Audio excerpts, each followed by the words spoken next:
Aleluia. Irmãos, essa semana, como eu falei, eu não pude participar da oração que teve com intercessão, liderança.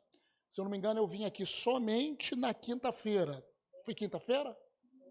Somente na quinta-feira eu vim. Mas é interessante que foi uma semana muito intensa, né? De hospital, essas coisas, além do trabalho normal, do dia a dia. Quando eu entrei aqui, é impressionante, irmãos. Eu entrei aqui, estava ali, assim, mais ou menos onde a Adriana estava, os irmãos estavam mais aqui na frente. Quando eu entrei, o Senhor me deu a palavra de hoje. Meu amado! Em 3 segundos eu já sabia o que falar. Só que o nosso espírito é como um computador de última geração. Nós recebemos as coisas do nosso espírito para depois a gente trazer para o nosso entendimento, para a nossa mente, para a nossa alma, a gente gasta um tempinho, né? Porque o espírito está muito na frente. Por isso que as coisas do espírito se discernem espiritualmente. É interessante, as coisas do espírito no momento você não sabe, num outro instante você sabe. É assim. E às vezes você fala assim, pô, mas como que você sabe? Aí, porque não chegou ainda na tua mente, você fala, cara, eu não sei te explicar, mas eu sei que as coisas do Espírito são assim. Você sabe, no momento você não sabe, mas no outro momento o Espírito Santo já ministra para você aquilo que você precisa e você sabe. Assim é a vida espiritual. A vida do justo é pela fé, mediante da fé. E a fé é essa convicção no teu coração. Há uns irmãos que estão agora enfrentando, por exemplo, uma luta sobre Covid, né? Há irmãos que estão enfrentando luta sobre Covid, H3, H4, H5, né? O que eu quero falar para você é que Jesus, a fé, se você é filho de Deus, você tem uma fé no teu coração e essa fé funciona. Estou falando de alguém que já passou por isso, e passou e a coisa ficou feia ano passado. Mas quando teve uma oração de fé, eu e minha esposa vivendo, Satanás teve que bater em retirada. Então a fé funciona. Não existe gigante que não caia ao poder da palavra de Deus, ao poder do nome de Jesus. Ao nome de Jesus, todo joelho se dobra no céu, na terra e debaixo da terra. O nome de Jesus está acima de todo nome. Amém? Então declara comigo, o nome de Jesus está acima de todo nome. Então declara, por causa do nome de Jesus, por causa do sacrifício de Jesus na cruz, eu sou curado, eu sou sarado. Amém? Declara assim, o meu corpo é sarado, a minha mente é sarada, as minhas emoções são curadas, eu tenho paz. O grande problema das pessoas que estão em lutas é Satanás querendo roubar a tua paz. E como Satanás ele rouba a paz? Ele rouba a paz quando ele rouba a palavra do seu coração. Você lembra ali da parábola do semeador? Uma semente caiu à beira do caminho. E porque não estava enraizada, veio o pássaro e comeu. E a semente é a palavra de Deus. Então, muitas das vezes, nós, por situações, por descuidos, por negligência nossa, para com a palavra, para com aquilo que nós precisamos fazer. Entenda, querido, aquilo que nós precisamos fazer, Deus não faz por nós. Deus ele já colocou o poder dele em nós, a graça dele em nós, a força dele em nós. E aquilo que nós temos que fazer, muitas das vezes nós não fazemos, e Satanás vem e rouba a palavra que foi semeada pelo Espírito Santo no nosso coração. Então, mesmo você que sair doente, que Satanás tem falado no teu coração, colocado medo, Eu declaro que o Espírito, você tem poder, o Espírito Santo habita dentro de você. E você pode dar uma ordem: espírito de medo, sai da minha vida em o nome de Jesus. Você pode bloquear o medo na sua vida em o nome de Jesus. E você pode confessar e profetizar a cura em o nome de Jesus. Há nesse momento pessoas que estão vendo que o casamento está desfeito. O Senhor, Ele tem poder para restaurar o teu casamento, a tua vida, a tua família. Porque Ele é poderoso e não mudou. Querido, Ele não mudou. É o poder de Deus, é a presença de Deus em nós que nos faz, num domingo chuvoso, estarmos aqui. Sabe por que nós estamos aqui? Porque nós cremos nesse Deus. Nós cremos nesse Deus que faz novo, que restaura. A tua, como cantamos aqui, tua presença, Senhor.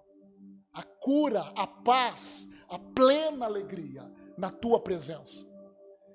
O objetivo de Deus, querido, não é você viver uma vidinha. Eu vou ser bem-sucedido na vida. Eu vou ter uma família abençoada, eu vou ganhar muito dinheiro. Não, o objetivo na vida é nós cumprirmos o propósito de Deus nessa terra. É isso que nos dá alegria, é isso que nos dá regozijo, é isso que é o norte para a nossa vida. Amém, queridos? Nós não estamos aqui por uma religiosidade, nós estamos porque nós sabemos aquele que nós temos crido. Estamos semeando a verdade da palavra de Deus. Então, como eu falei para vocês, o Senhor em 1 segundo, 2 segundos, eu já sabia o que deveria falar hoje. Então, não me preocupei, eu simplesmente anotei para não me perder, né? Eu queria que você abrisse a tua Bíblia em Êxodo capítulo 25.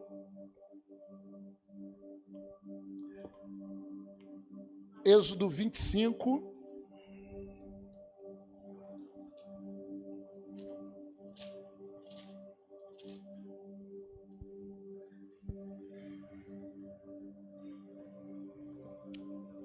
Quando Moisés tirou o povo de Israel do Egito,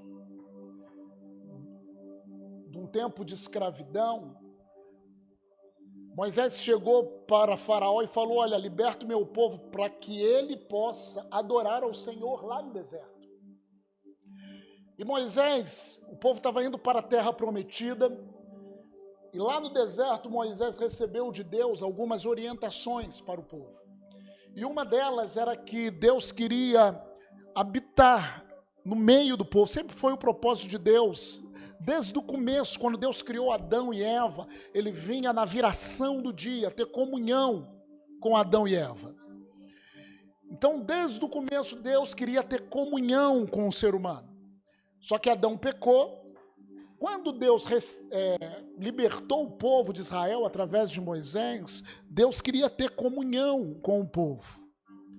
Então, foi criado, foi formado, né, através do modelo que Moisés recebeu no monte, o tabernáculo, chamado tabernáculo de Moisés. Esse tabernáculo de Moisés ficava exatamente no meio do arraial, no meio do povo. Isso fala para nós que nós temos que buscar ao Senhor em primeiro lugar, que o Senhor ele tem que estar no centro da nossa vida, porque quando o Senhor não está no centro da nossa vida, as coisas não dão certo, não dão certo. Aparentemente pode até parecer que vai dar certo, mas se você coloca o Senhor no centro da sua vida, tudo vai bem. Não significa que você não vai ter problema, mas você vai passar pelos problemas. Então, o tabernáculo de Moisés estava no meio do arraial do povo. Esse tabernáculo de Moisés ele era dividido em 3 compartimentos. O átrio, o santo lugar, no qual só alguns da tribo de Levi, chamados sacerdotes, entravam para ministrar. E no Santo dos Santos. E o Santo dos Santos era algo muito interessante, que ali no Santo dos Santos estava somente a arca chamada Arca da Aliança, que era na realidade uma arca, e aqui esse texto ele fala justamente disso. Em Êxodo capítulo 25, a partir do verso 10, fala o que era essa Arca da Aliança. Queria que você abrisse Êxodo 25, 10. Também farão uma arca de madeira de acácia, de 2 côvados e meio será o seu comprimento. Você sabe o que é côvado, irmãos? Quem sabe o que é côvado? Hã? Então fala. Um côvado é 1 metro? É mais ou menos, né? O côvado eu acho que é isso aqui, assim. Não chega, acho que 70 centímetros, se eu não me engano, né? Não chega. Depois vê aí. Mas é uma medida, côvado, né? 2 côvados, é porque a gente vê assim. 2 côvados e meio será o seu comprimento, de 1 côvado e meio a largura, e de 1 côvado e meio a altura. De ouro puro a cobrirás. A cobrirás. Tudo isso tem significados, irmãos. Quando a arca feita de madeira significa o homem. Coberta de ouro. O ouro significa a divindade de Deus. O ouro sempre significa a divindade na palavra de Deus. De ouro a cobrirás por dentro e por fora. A cobrirás e farás sobre ela uma bordadura de ouro ao redor. Fundirás para ela 4 argolas de ouro e a porás nos 4 cantos da arca. 2 argolas num lado dela e 2 argolas no outro. Farás também varais de madeira de acácia e os cobrirás de ouro. Meterás os varais nas argolas aos lados da arca para se levar por meio deles a arca.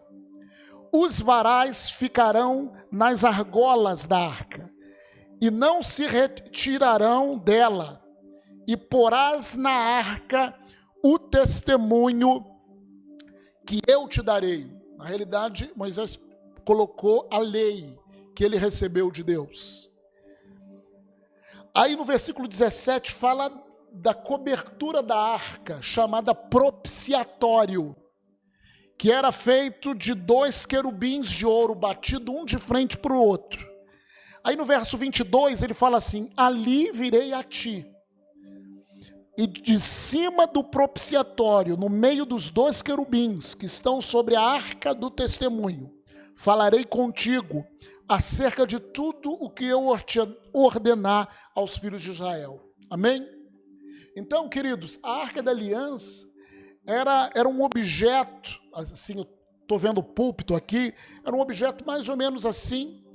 Interessante que tinham 4 argolas de ouro e um varal que passava pelas argolas para que essa arca fosse carregada. 2 varais, né? Então, nas 4 pontas havia um varal. Interessante que lá em Deuteronômio capítulo 10, verso 8, Deuteronômio 10, 8. Coloca aí para mim, por favor. Deuteronômio diz o seguinte: por esse mesmo tempo, o Senhor separou a tribo de Levi. Dentro do povo de Israel haviam 12 tribos. A tribo de Levi foi separada para levar a arca da aliança do Senhor. Vai passando. Por estar diante do Senhor, para o servir e para abençoar em seu nome até o dia de hoje. Então, a tribo de Levi levava a arca do Senhor. Quando estava vendo isso, no meu coração o Senhor começou a falar sobre essa arca. Eu me lembrei que o povo teve 2 reis. O primeiro foi o povo de Israel. O primeiro foi Saul. Diz a palavra de Deus que Saul não se atentou para a arca. E essa arca da aliança, ou essa arca do Senhor, simbolizava, era um símbolo da presença do Senhor no meio do povo. A presença do Senhor ficava dentro do tabernáculo, no meio do povo. Então, só que Saul, no tempo do reinado de Saul, ele não se atentou pela presença do Senhor. Saul, ele se atentava para aquilo que o profeta Samuel falava, mas ele não se atentava para a presença do Senhor. E depois de Saul, Deus levantou Davi, homem segundo o coração de Deus. O rei Davi, e a preocupação de Davi é que a presença do Senhor estivesse na sua geração, estivesse no local de governo. Ele entendia que ele não seria vencedor somente na força, na sua habilidade como rei, mas que a presença do Senhor perto dele. Tanto que Davi constrói casas e ele constrói uma tenda no quintal da sua casa para que a presença, para que a arca estivesse ali. É interessante isso, querido. É muito interessante. Então lá em 2 Samuel, capítulo 6, vamos ler aqui um texto. 2 Samuel, capítulo 6, Davi, ele assume o reinado e o objetivo dele é trazer a arca para perto dele. Essa arca da presença do Senhor, onde Deus falava para perto dele, para o seu governo. 2 Samuel, capítulo 6, vamos ler esse texto a partir do verso 1. 2 Samuel 6, 1. Tornou Davi a juntar todos os escolhidos de Israel, em número de 30.000. Dispôs-se e com todo o povo que tinha consigo, partiu para Baalá de Judá, para levarem de lá para cima a arca de Deus, sobre a qual se invoca o nome do Senhor dos Exércitos, que se assenta acima dos querubins. Querubins é esse? É justamente do propiciatório, ali onde se invocava o nome. Puseram a arca de Deus num carro novo. Fala assim, puseram a arca de Deus num carro novo. E a levaram da casa de Abinadab, que estava no outeiro. Eusá e Aiô, filhos de Abinadab, guiavam o carro novo. Levaram-no com a arca de Deus da casa de Abinadab, que estava no outeiro, e Aiô ia diante da arca. Davi e toda a casa de Israel alegravam-se perante o Senhor, com toda sorte de instrumentos, de pau, de faia, com harpas, com saltérios, com tamborins, com pandeiros e com símbolos. Ou seja, um cultão, filho. Um culto. Enquanto a arca estava sendo trazida. Quando chegaram à eira de Nacon, estendeu Uzá a mão à arca de Deus e a segurou, porque os bois tropeçaram. Então a ira do Senhor se acendeu contra Uzá, e Deus o feriu ali por essa irreverência, e morreu ali junto à arca de Deus. Desgostou-se Davi, porque o Senhor irrompera contra Uzá, e chamou aquele lugar de Pérez Uzá, até o dia de hoje.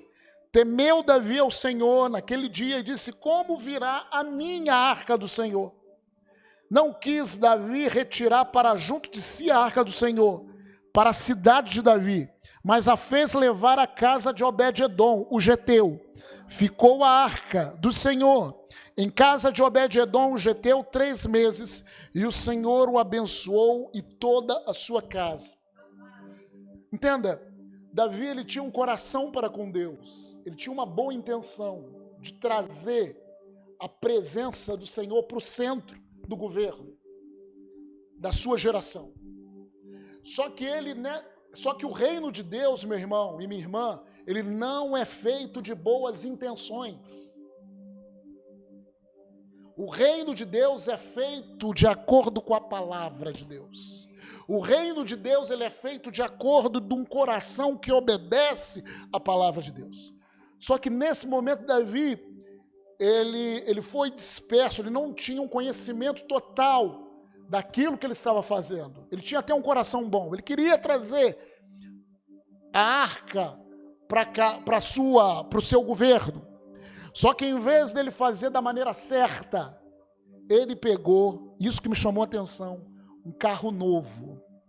A Bíblia diz aqui no verso 3, puseram a arca de Deus num carro novo. Quando eu estava meditando sobre isso, o que é um carro novo? E por que eles puseram a arca num carro novo? os bois levando. Uzá foi assim só na frente. Houve, mesmo com culto avivado, mas a arca de Deus num carro novo, houve morte. Houve morte, houve decepção, houve angústia. O que isso tem a ver conosco? Queridos, nós somos filhos e filhas de Deus. No Novo Testamento, a presença de Deus está dentro de nós. Na realidade, Jesus, ele era essa arca e nós, através de Jesus, nós somos o lugar da presença do Senhor. Só que o que acontece aqui, querido? O carro novo, aqui é um paralelo para nós, significa a maneira humana de se fazer as coisas de Deus. As coisas de Deus, existe a maneira de Deus fazer. E Deus não mudou. Desde Atos até agora, as coisas de Deus é de acordo com a maneira de Deus. A presença de Deus, nós queremos, querido, que a presença de Deus venha sobre a nossa geração. Nós profetizamos o avivamento, curas e milagres, mas como isso vai acontecer? É da maneira de Deus, e Deus não mudou. Eu não posso querer ter estratégias humanas para que isso aconteça. Não é dessa maneira. Então, carro novo aqui é a maneira humana de se fazer a vontade de Deus. É a maneira humana de se trazer um avivamento.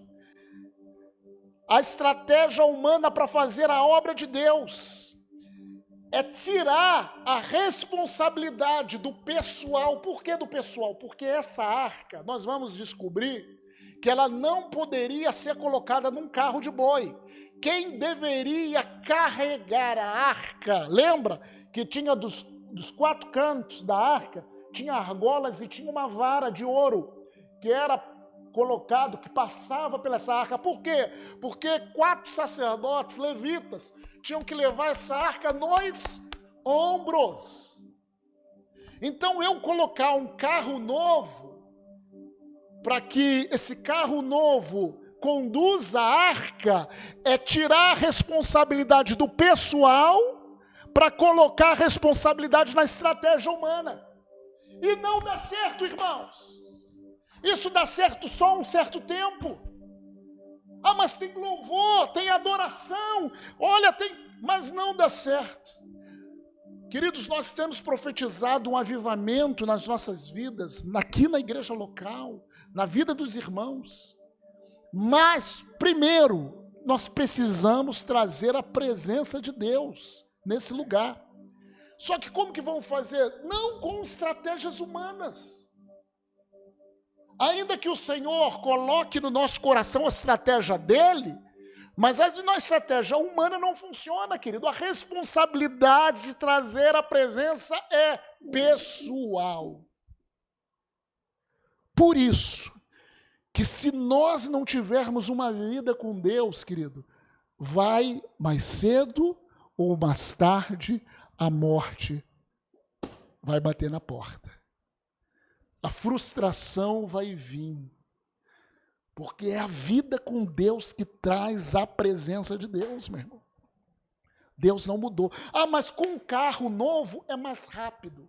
É mais rápido ou não é? Bota numa carroça, os bois puxando, é mais rápido talvez do que 4 pessoas andando. Mas a pergunta é, qual é a maneira de Deus? Querido, nós somos chamados para caminhar aqui nesse lugar a maneira de Deus. Então, o Senhor estava falando muito no meu coração. Interessante que usar esse nome significa força. Que força? Força humanas. Viver de acordo com a minha força humana, com as minhas boas ideias. Ah, pastor, mas a igreja tal está colocando um carro novo. Aí a gente vai atrás de um carro novo. Ah, mas eu vou liderar o louvor como aquela igreja tal lidera, procurando carro novo. Eu vou liderar uma intercessão como o pessoal faz, procurando um carro novo. Mas conosco, querido, a nossa responsabilidade é pessoal. Deus fala conosco. Eu vou liderar a igreja como a igreja X faz. Botar um carro novo. Se eu não carregar, se você não tiver tempo, disposição de carregar essa presença nos seus lombos, nos seus ombros, né? Lombo não, nos seus ombros, querido, não vai dar certo. Porque essa é a maneira que Deus estabeleceu. Fala comigo, a responsabilidade em trazer a presença de Deus para a nossa geração é pessoal, é minha. Eu sou responsável. Não adianta, irmãos, construir carros novos, ficar dependendo de carros novos. Ah, não, sabe uma coisa que dá certo? Vamos fazer a igreja botar umas fumaças. Fazer um louvor, botar umas fumaças, chamar um pessoal gospel, pagar um dinheiro, a gente enche esse lugar. Vamos fazer campanhas para abençoar o povo, são carros novos, muitas das vezes que a nossa mente começa a produzir carros. Mas vou falar algo, a presença de Deus, ela vem por mim e por você. O que nós precisamos é da presença de Deus nesse lugar. O que nós precisamos é da presença de Deus na nossa vida. Abre lá em 1 Crônicas, continuando esse texto, só que nós vamos ver aqui por Crônicas. Davi, então, ele tentou trazer a arca e houve essa decepção, mas a arca ficou na casa de Obed-edom e Deus abençoou muito a casa de Obed-edom, nós lemos. E lá no capítulo 15 de 1 Crônicas, verso 1, fez Davi casas para si mesmo na cidade de Davi, e preparou um lugar para a arca de Deus, e lhe armou uma tenda. Então disse Davi, por que ele disse Davi? Porque aprendeu, olha o que o Davi aprendeu, ninguém pode levar a arca de Deus, senão os levitas. Então fala comigo, ninguém pode levar a arca de Deus, senão quem? Os levitas, aquela tribo, amém? Aquela tribo santa, sacerdotal. Vamos lá, continua. Porque o Senhor os elegeu para levarem a arca de Deus e o servirem para sempre. Davi reuniu a todo Israel em Jerusalém, para fazerem subir a arca do Senhor ao seu lugar, que lhe tinha preparado. Aí começa a falar no versículo 4, uma galera que Davi reuniu, amém? Vai lá para o versículo 13. Pois visto que não a levaste na primeira vez, o Senhor nosso Deus irrompeu contra nós. Está falando quem não levou? Os levitas. A maneira certa. Eles não buscaram essa presença de Deus da maneira correta.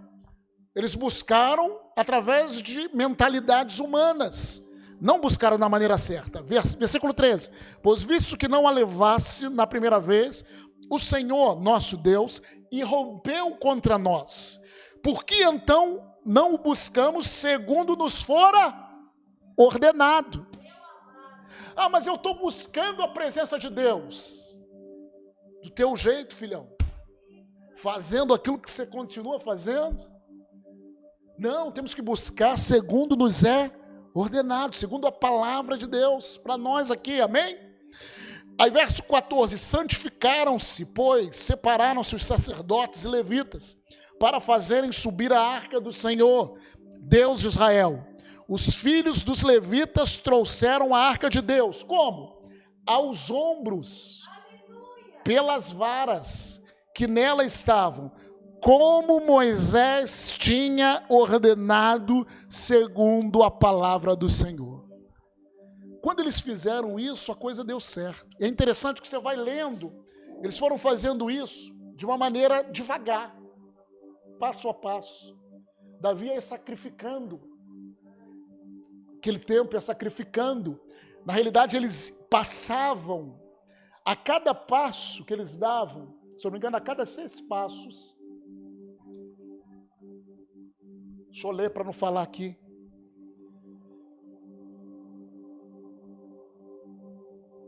Aqui, ó, verso 25.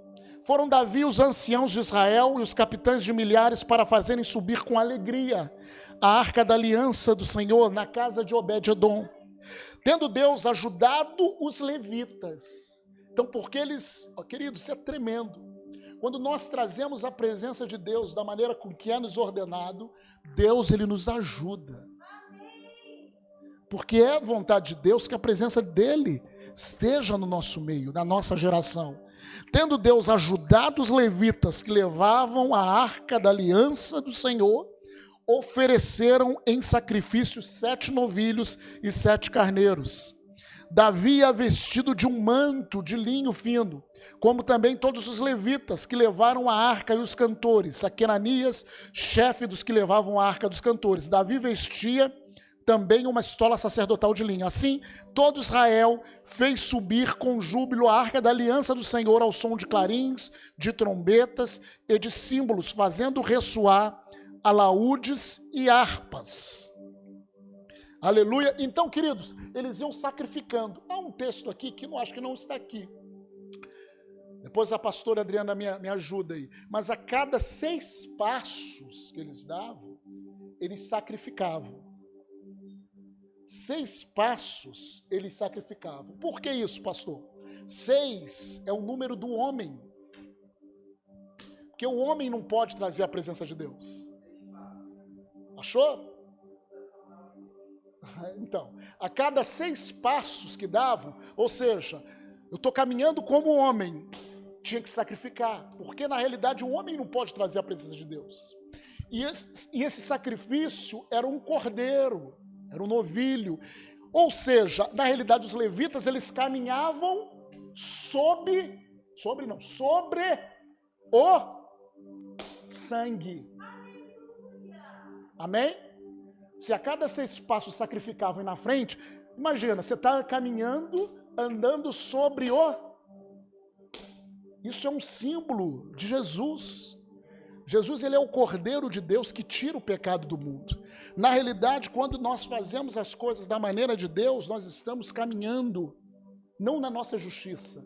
A cada 6 passos, na realidade, nós estamos sacrificando, porque Jesus, nós nos identificamos com Cristo, o homem perfeito, com o sangue dele, e nós podemos trazer a presença de Deus.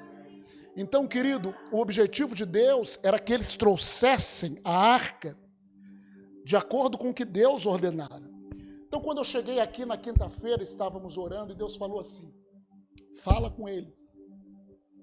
Fala com eles, que muitas das vezes nós estamos querendo, sim, queremos fazer a vontade de Deus, nosso coração está sincero diante de Deus, como o coração de Davi estava. Mas, às vezes, nos pegamos colocando a presença de Deus em carro novo. Não é essa maneira.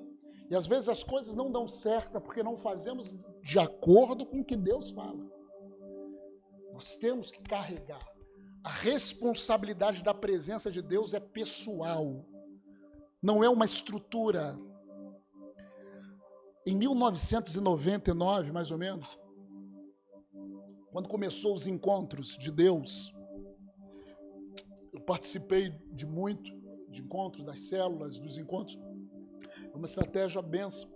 Mas na época se focava muito o seguinte, a unção estava nisso. A unção, ela não está no carro de boi. A unção de Deus sempre está em pessoas, irmãos. E porque naquela época se focavam muito, muitas igrejas começaram a crescer. Mas como muitas igrejas cresceram, muitas igrejas começaram a se dividir. Cresciam, dividiam.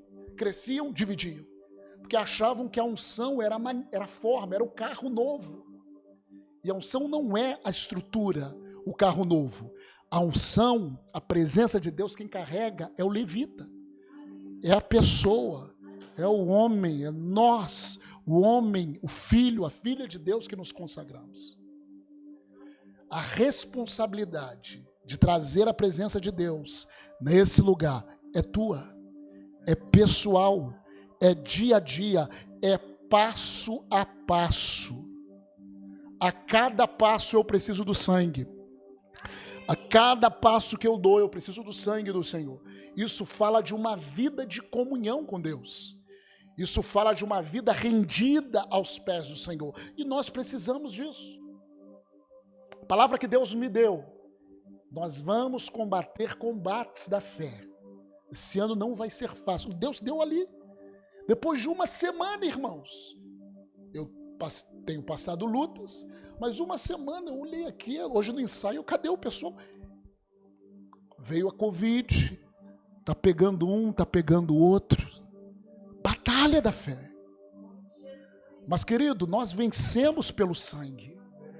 Nós vencemos ao caminhar, ao trazer essa presença. Não tem condenação. Pegou Covid, não tem condenação. Entenda, querido. Nós não condenamos. Nós somos, mas temos vitória para mim e para você. É combate da fé? Combate da fé. Vamos passar por isso.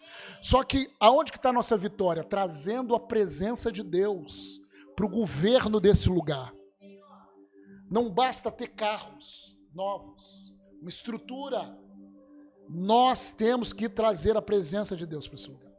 Enquanto eu estava pensando nisso, olha, isso em 1 segundo, 2 segundos, Deus deu aqui. Na prática, irmãos, como trazer a presença de Deus? Como colocar? Porque nós entendemos que o Espírito Santo habita onde agora? Dentro da onde? Do Filho de Deus, amém? Amém, queridos? Então nós somos a arca. A arca feita hoje de um homem de cedro, né? De madeira, mas coberta de ouro. Amém? Como Paulo ele falou, nós somos vasos de barro, mas dentro de nós há um tesouro. Nós carregamos a presença de Deus. E, queridos, nós temos aprendido nesse lugar, Deus tem nos dado ferramentas, as armas da nossa milícia não são carnais, mas poderosas em Deus. Pelo combate que nós temos, Deus tem nos dado ferramentas. E Deus estava ministrando no meu coração que cada lugar dessa arca, cada canto é uma ferramenta que Ele tem nos dado. Primeira ferramenta que Deus tem nos dado, querido, isso é passo a passo. Isso é dia a dia. Primeira ferramenta que Deus tem dado para o Filho de Deus, cheio do Espírito Santo, amém? Quem nasceu de novo diz amém. Quem é cheio do Espírito Santo diz amém. Primeira ferramenta que Deus tem nos dado, oração em línguas, filho. A oração em línguas. E não adianta, é interessante isso, porque sempre nós buscamos um homem poderoso, até nas igrejas, né? O homem cheio de unção, a irmã que profetiza ali, e as pessoas correm de um lado para o outro, para buscar lá a orientação pela irmã, e nós esquecemos que o Espírito de Deus está dentro de mim e de você. E eu e você temos que caminhar, temos que levar essa presença. E quando eu estava pensando nisso, Deus falou ao meu coração, a primeira vara, o primeiro pedaço ali, para a gente trazer essa presença, irmãos, oração e principalmente oração em línguas. 1 Coríntios capítulo 14, verso 2. Bota para mim, João, rapidinho. 1 Coríntios 14, 2. Pois quem fala em outra língua não fala a homens, senão a Deus, visto que ninguém o entende. Em espírito ele fala o quê? Mistérios são segredos de Deus. 1 Coríntios 14, verso 4.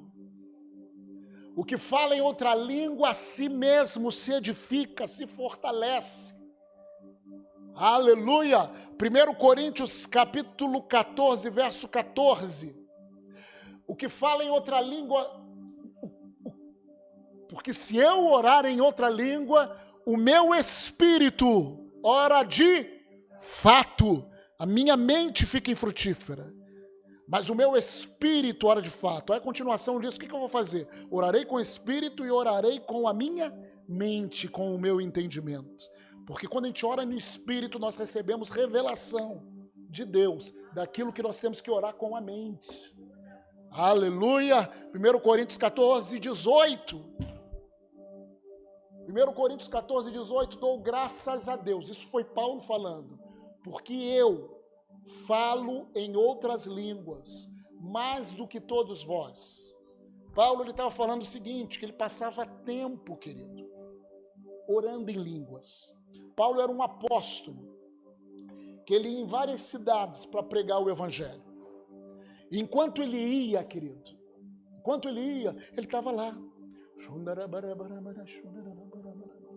edificando a si mesmo. Ele estava lá, com a presença de Deus aonde? Nos ombros, carregando. Porque isso é maneira prática. Como nós vamos carregar a presença de Deus de maneira prática nesse lugar? Não mudou. O evangelho não mudou, não tem uma fórmula secreta, é sempre o mesmo caminho. Primeiro, querido, orando em todo tempo no Espírito. Efésios capítulo 6, verso 18. Quando fala ali da armadura de Deus, porque nós estamos na batalha. Depois de falar da armadura de Deus, ele fala assim, como que você vai vestir essa armadura? Com toda oração e súplica, orando em todo tempo no Espírito. Orando em todo tempo no Espírito. E para isso, vigiando com toda perseverança e súplica por todos os santos. Que é isso? É falar, filha, e aí, como que está a tua oração? Pastor, estou vivendo um momento difícil. Está orando em línguas? Está perseverando? Não, parei. Vamos lá. Volta a buscar o Senhor. Volta a pegar essa presença e botar aqui, meu irmão. Querido, deixa eu te falar algo. Nesse tempo, passando essa situação da minha mãe, o que o Senhor sempre, a gente tem que ficar atento. O Senhor falava assim para mim, volta a orar tantas horas em línguas por dia. As emoções estavam assim, para lá e para cá. Mas, querido, as emoções não nos governam. O que governa é a palavra de Deus, o que governa a gente é o Espírito Santo. Pastor, mas você não sentiu abatido? Mas é emoção, querido. Quando você se desliga disso, você entende que o emocional não te governa, nada pode te parar. O que é maturidade? Maturidade é quando você não deixa mais o emocional te parar. Você vai continuando caminhando com o Senhor. Ah, pastor, mas eu estava correndo, agora estou caminhando mais devagar. O problema não é esse, o problema é você não parar, não desanimar, não retroceder. Amém? Então o Espírito Santo falou, continue orando em línguas, continue se edificando, continue trazendo a minha presença, continue entronizando a minha presença na sua vida. Amém, queridos? Fala assim, quando eu oro em outras línguas. Fala, gente, quando eu oro em outras línguas, o meu espírito ora de fato.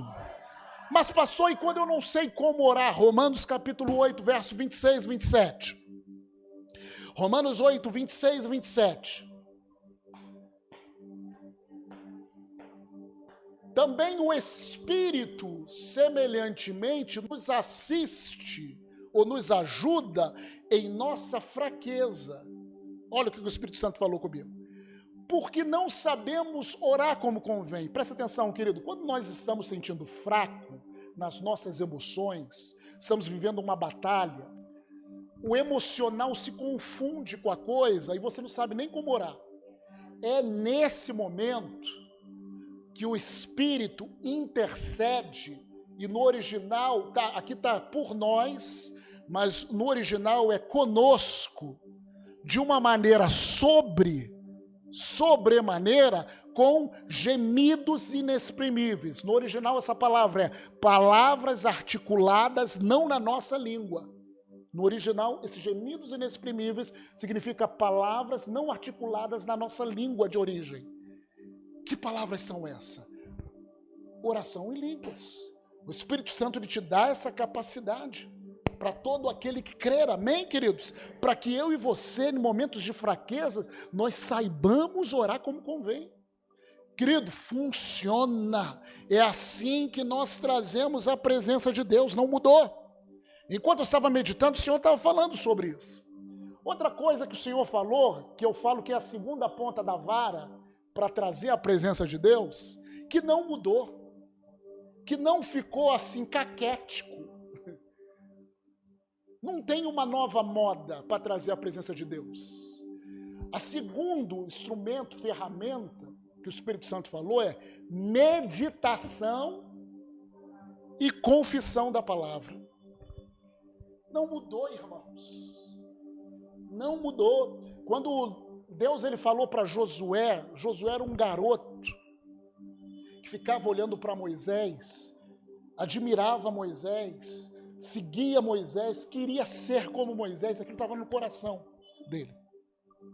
E é interessante, querido, que quando o povo de Israel chegou em Cades Barneia, num lugar chamado Cades Barneia, quem lembra dessa banda, Cades Barneia? Isso aí é do meu tempo. Era uma banda de rock gospel que tinha Cades Barneia.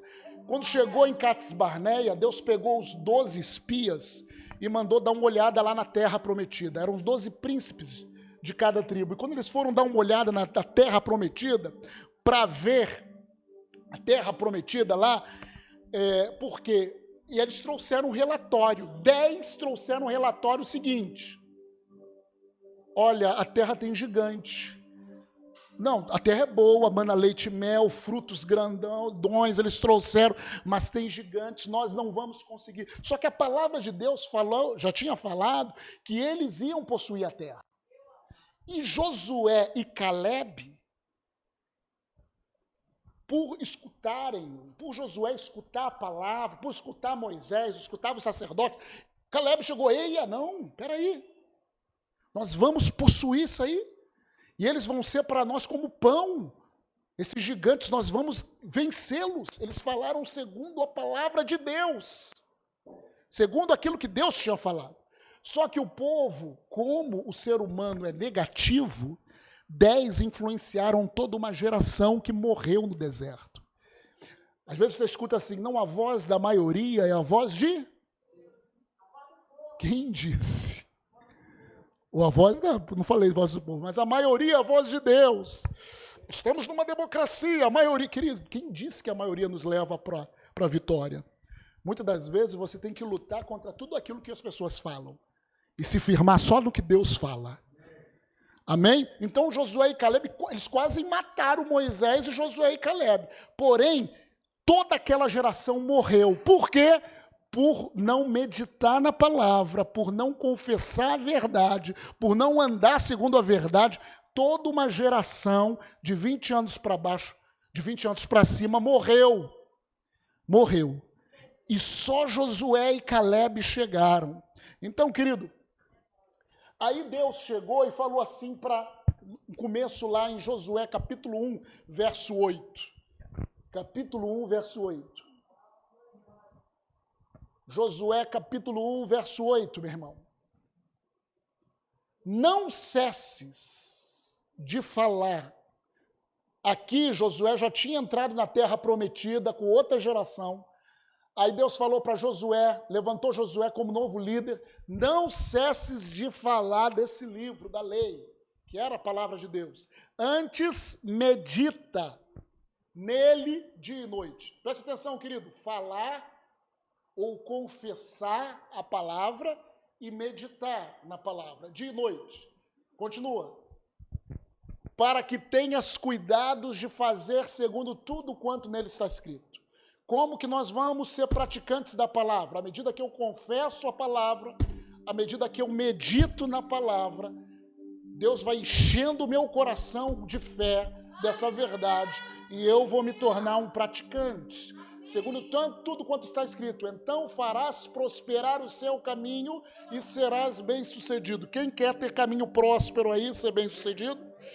Eu tenho que confessar a palavra e meditar na palavra. É assim que eu trago a presença de Deus, da palavra para a minha vida. Interessante, queridos, que lá em Josué capítulo 14, eu vou abrir aqui, eles chegaram num lugar, aí o companheiro de Josué, Caleb, Josué capítulo 14, verso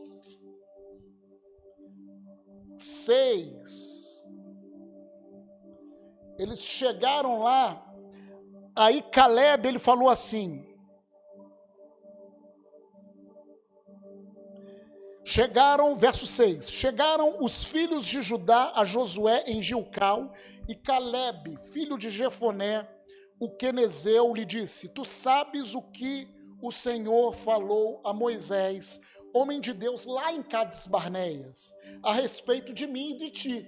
Ou seja, só os dois que entraram na terra.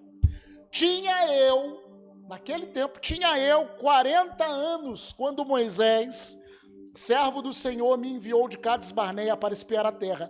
E eu lhe relatei como sentia onde?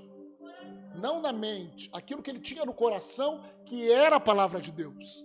Eu lhe relatei como, ou seja, ele que falou: eia, nós vamos subir, cara, nós vamos possuir, sentia no coração. Mas meus irmãos que subiram comigo desesperaram o povo. Querido, tudo que é notícia que desespera o povo é do capeta. Eu vou falar novamente. A gente está vivendo um tempo, tudo que é notícia que desespera o povo é do capeta. Porque Deus não nos tem dado o espírito de temor, mas de poder, de amor e de uma mente sã ou moderação. Amém, queridos? Então eles desesperaram o povo. Eu, porém, perseverei em seguir o Senhor meu Deus, ou seja, a palavra de Deus no coração. Amém? Então Moisés naquele dia jurou, dizendo: certamente a terra em que puseste o pé será tua e de teus filhos, em herança perpetuamente. Pois perseveraste em seguir o Senhor meu Deus. Eis agora o Senhor me conservou em vida, como prometeu. 45 anos há, desde que o Senhor falou essa palavra a Moisés, andando Israel ainda no deserto. E já agora sou de 85 anos, era um jovem de 85 anos. E olha o que ele fala: estou forte, ainda hoje como no dia em que Moisés me enviou. Qual era a minha força naquele dia, tal ainda agora para o combate, tanto para sair a ele como para voltar. Agora, pois, dá-me, não essa terra plana. Ele olhou para o monte. Dá-me aquele monte, querido. Muito mais disposição do que o Dodô, cara. Beto. Dá-me esse monte. Olha só. Aonde que eu estou, gente? Agora, pois, dá-me esse monte de que o Senhor falou naquele dia. Pois naquele dia ouviste de que lá estavam, aí aqui, ó, todos os gigantes. Ele queria onde que era o mais difícil. Aonde que ninguém tinha, não, dá o mais difícil. Qual é o mais difícil? É aquele que eu quero. Nós geralmente queremos o mais fácil. Ele quer. Por que eu estou falando isso? Nós trazemos a arca, a presença de Deus, na prática, através da oração em línguas. Nós trazemos a presença de Deus na prática para a nossa vida através de uma coisa chamada meditação na palavra e confissão da palavra. Quando nós meditamos na palavra e confessamos a palavra, querido, isso vai mudando a gente por dentro. Isso vai mudando, isso vai nos fortalecendo, irmãos. Olha, passou 45 anos, aquilo que ele tinha declarado, ele não deixou de declarar, de confiar no Senhor, e aquilo fortaleceu ele. A palavra de Deus nos fortalece no tempo de angústia. A palavra de Deus traz à existência, querido, aquilo que não existe. É a palavra de Deus quando ela é declarada dos nossos lábios em fé. Há momentos na nossa vida, e nós estamos vivendo nesse momento, que nós devemos falar: eia!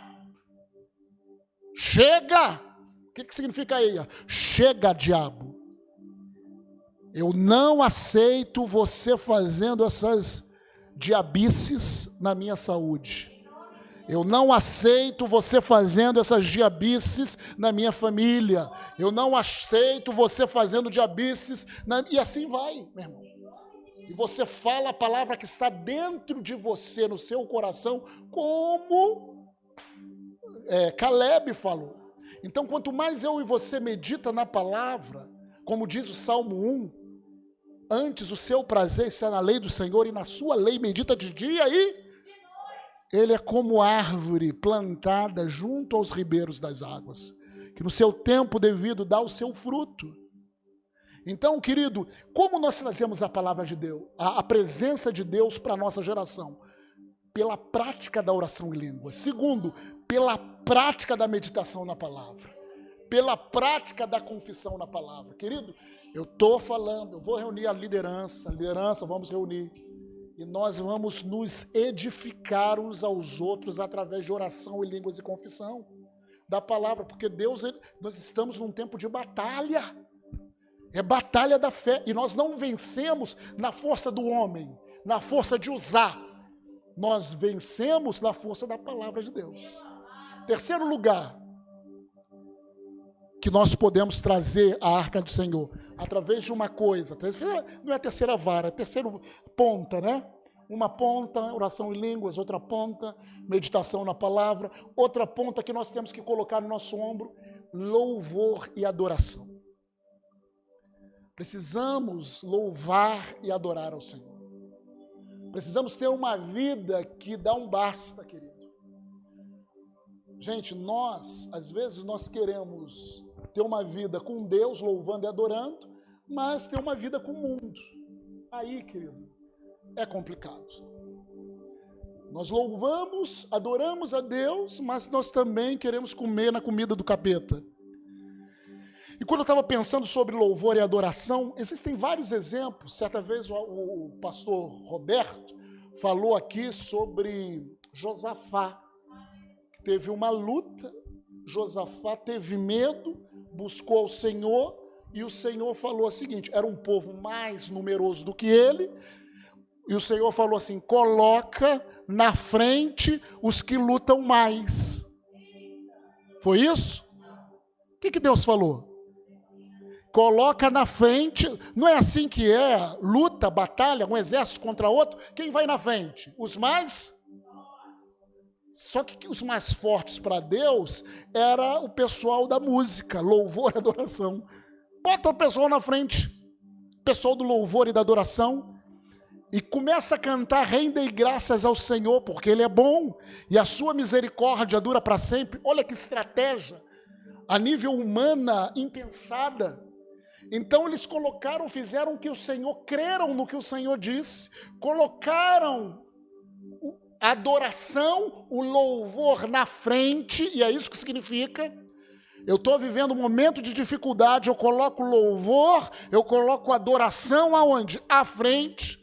Enquanto eles rendiam graças ao Senhor, porque o Senhor é bom e a sua misericórdia dura para sempre, diz o texto que o Senhor desbaratou os seus inimigos. Outro exemplo que muita gente fala é quando está Paulo e Silas presos. Paulo e Silas tinham pregado o evangelho e porque eles pregaram o evangelho ficaram presos. Tomaram uma surra, foram para o cárcere interior, estavam todo machucado e ferido. Mas diz o texto que na meia-noite eles oravam e cantavam alto louvores ao Senhor. E quando eles cantaram louvores ao Senhor, houve um terremoto. E todas as cadeias se abriram, a cadeia de todo mundo, tanto dele, quanto de todos os outros presos que estavam em volta. Então, louvor e adoração, quando você coloca na frente, louvor e adoração, além de trazer liberdade, libertação para a situação que você está vivendo, vai trazer libertação para quem está perto de você, meu irmão. Quem está perto de você vai ser livre com louvor e adoração quando você coloca. Isso tem a ver com música, isso tem a ver também em falar, em ter tempo adorando, louvando. Senhor, eu te amo, eu te adoro, eu te louvo. Você pode louvar ao Senhor com música ou sem música, mas é uma outra forma de louvar ao Senhor. E a outra última, para terminarmos, como trazermos a presença de Deus? Como? Porque a responsabilidade é pessoal. Não esqueça disso. A responsabilidade é pessoal. Jejum. Daniel capítulo 10. Abre a sua Bíblia em Daniel capítulo 10.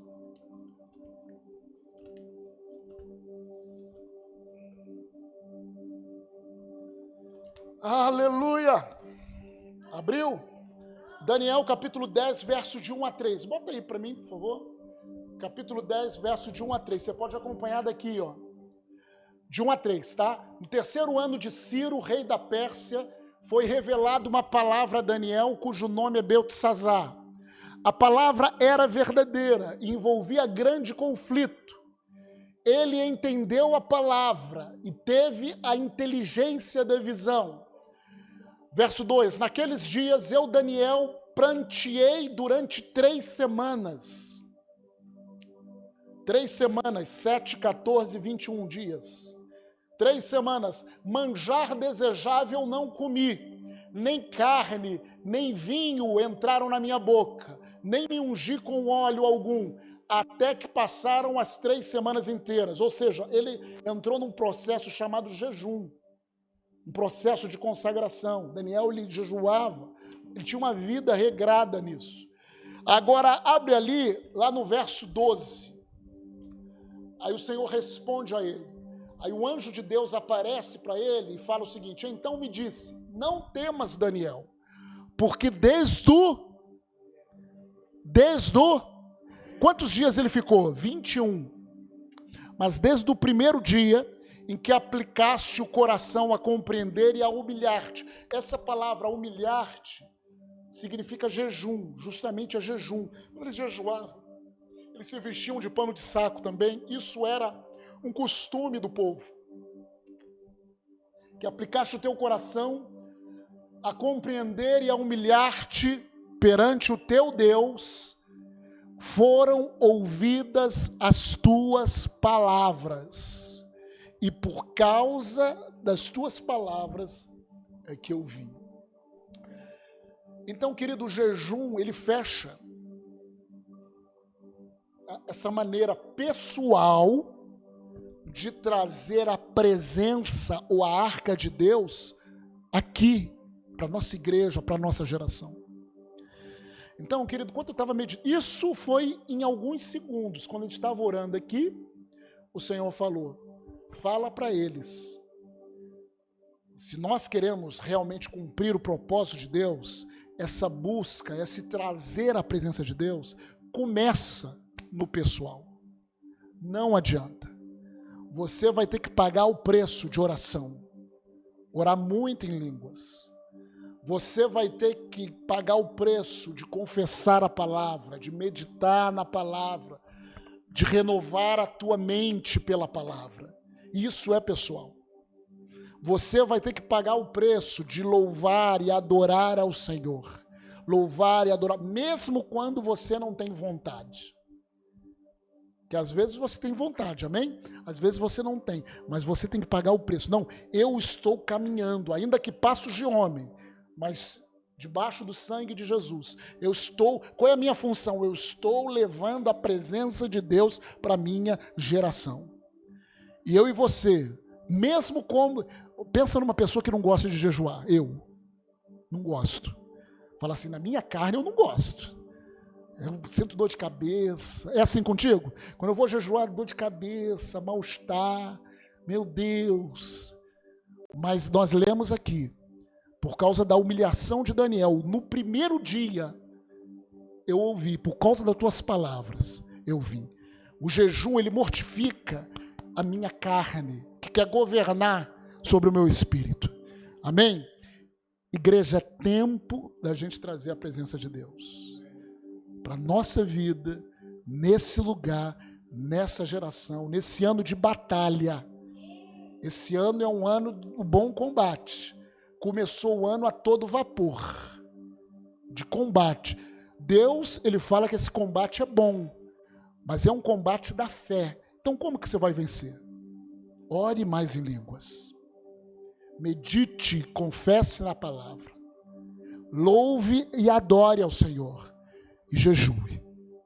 A responsabilidade é pessoal. Fala, a responsabilidade é pessoal. Vamos ficar em pé.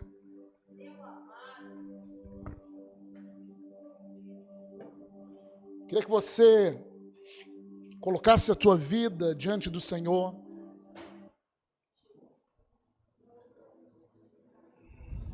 Aleluia. Hoje é dia 9 de janeiro. O ano está começando aí, grandes desafios. Mas como Davi, nós queremos tomar uma posição. Nós não governaremos a nossa vida se a presença de Deus não estiver aqui conosco. Nós queremos trazer a arca para o centro da nossa vida, para o centro da igreja. Aleluia! Nós não queremos ficar produzindo carros novos, ideias humanas, porque o Espírito de Deus habita em nós, e o Espírito de Deus nos guia a toda a verdade. Talvez você entrou aqui nessa noite, e teu coração estava triste, e você estava um pouquinho abatido. Mas como que eu vou resolver esse problema? Como que eu vou fazer isso? Será que eu tenho que fazer isso, aquilo? Vou buscar irmão tal, irmã tal, o profeta tal. E o Senhor fala que Ele, o Espírito de Deus, habita dentro de você. Ele é que te fortalece, Ele que vai te guiar a toda a verdade. Mas você e eu, nós precisamos trazer a presença de Deus. A responsabilidade é nossa, a responsabilidade é pessoal. Assuma essa responsabilidade, mergulhe em Deus, mergulhe no Espírito de Deus. Senhor, nós estamos aqui na Tua presença nessa noite, como Teu povo, uma parte do Teu corpo, Senhor, nesse lugar. E Senhor, nós queremos declarar que nós queremos trazer a Tua presença para o centro da nossa vida. Nós queremos falar como Moisés falou: Pai, se Tua presença não for conosco, não nos faça arredar o pé desse lugar, porque é a Tua presença que nos faz diferente. É a Tua presença que nos faz diferente. É a Tua presença que nos leva a andar altaneiramente. É a Tua presença que nos faz saltar como a corça. É a Tua presença que fortalece a nossa vida. Espírito de Deus, toque em cada um, Senhor. E talvez o Senhor em cada vida nessa noite, o Senhor falou algo específico para cada vida, que talvez estava desanimado num certo tempo. Mas assim como Paulo falou para Timóteo, aviva aviva o dom que há em ti. Aviva o dom que há em ti. Senhor, nós queremos avivar esse dom que há em nós. Nós queremos trazer essa arca para esse lugar. Nós sabemos que é a Tua presença que faz todas as coisas.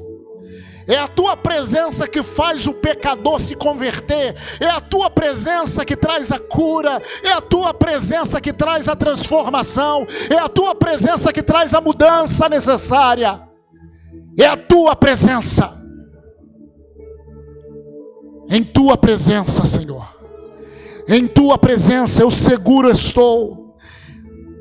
Então, Pai, nos desperta nessa noite, para que nós possamos entender que a responsabilidade é pessoal.